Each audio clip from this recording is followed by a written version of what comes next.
राधे राधे आप सभी को। उम्मीद है आप सभी स्वस्थ एवं प्रसन्न होंगे। आज आपके समक्ष प्रस्तुत हूँ श्रीमद् भगवत गीता के 12वें अध्याय का वाचन लेकर। चलिए हम सभी इसका श्रवण करते हैं। ओम श्री परमात्मने नमः।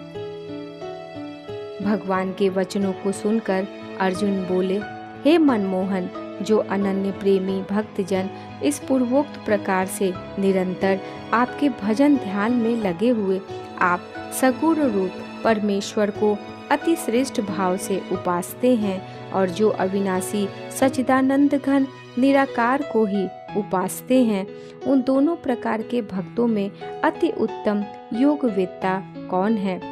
इस प्रकार अर्जुन के पूछने पर श्री कृष्ण भगवान बोले, हे अर्जुन, मेरे में मन को एकाग्र करके निरंतर मेरे भजन ध्यान में लगे हुए जो भक्तजन अतिशय श्रेष्ठ श्रद्धा से युक्त हुए मुझ सगुण रूप परमेश्वर को भजते हैं, वे मेरे को योगियों में भी अति उत्तम योगी मान्य हैं, अर्थात उनको मैं अति श्रेष्ठ मानता हूँ।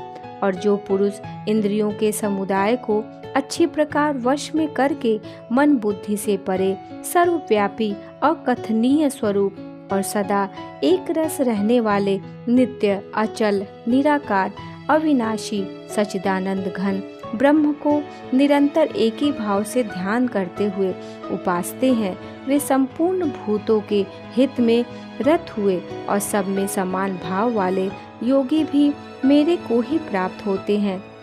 किंतु उन सच्चिदानंद घन निराकार ब्रह्म में आसक्त हुए चित्त वाले पुरुषों के साधन में क्लेश अर्थात परिश्रम विशेष है, क्योंकि देहाभिमानियों से अव्यक्त विषयक गति दुख पूर्वक प्राप्त की जाती है। अर्थात जब तक शरीर में अभिमान रहता है, क्रोध रहता है, तब तक शुद्ध सच्चिदानंद घन निराकार ब्रह्म में स्थिति होनी कठिन है।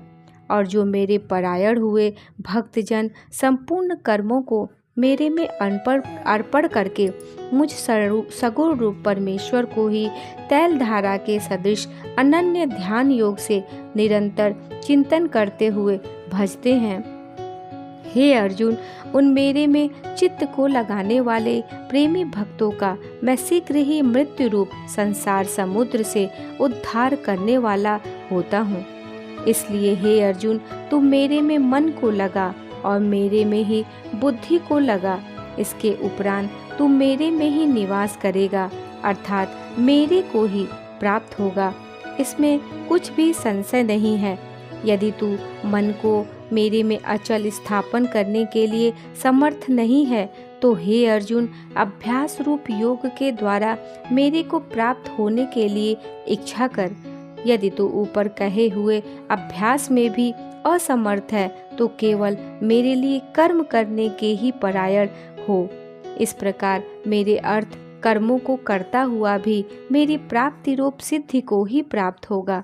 और यदि इसको भी करने के लिए असमर्थ है, तो जीते हुए मन वाला और मेरी प्राप्ति रूप योग के शरण हुआ सब कर्मों के फल का मेरे लिए त्याग कर, क्योंकि मर्म को न जानकर किए हुए अभ्यास से परोक्ष ज्ञान श्रेष्ठ है और परोक्ष ज्ञान से मुझ परमेश्वर के स्वरूप का ध्यान श्रेष्ठ है, तथा ध्यान से भी सब कर्मों के फल का मेरे लिए त्याग करना श्रेष्ठ है और त्याग से तत्काल ही परम शांति होती है।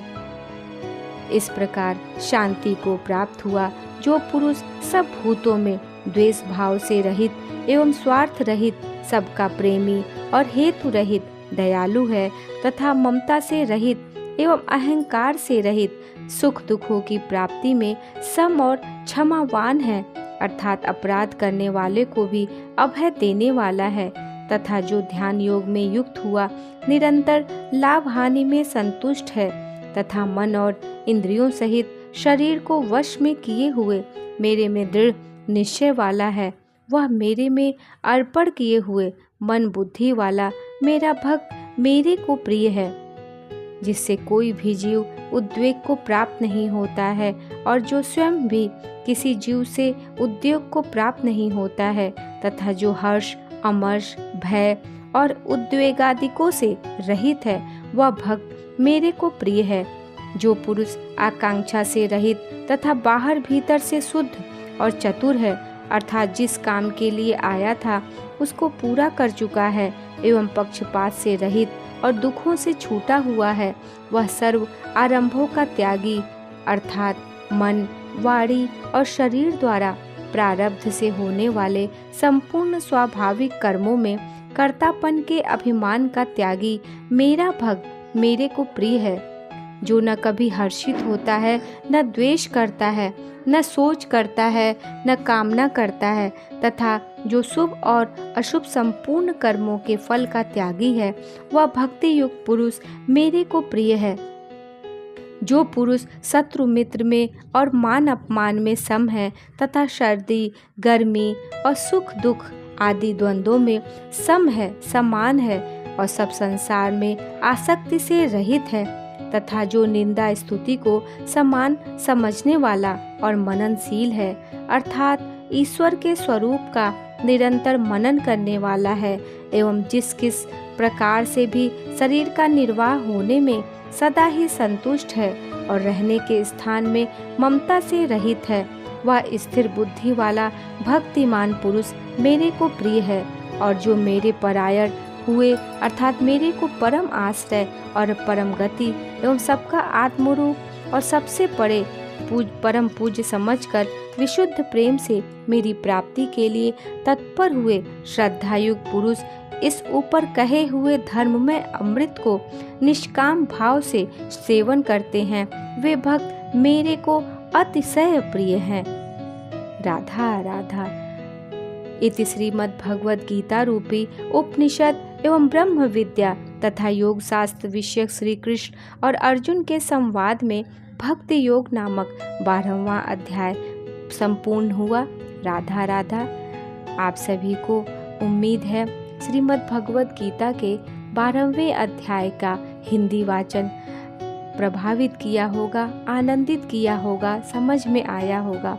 यदि कोई त्रुटि हो गई हो तो आप सभी क्षमा करें। आप सभी को राधा राधा।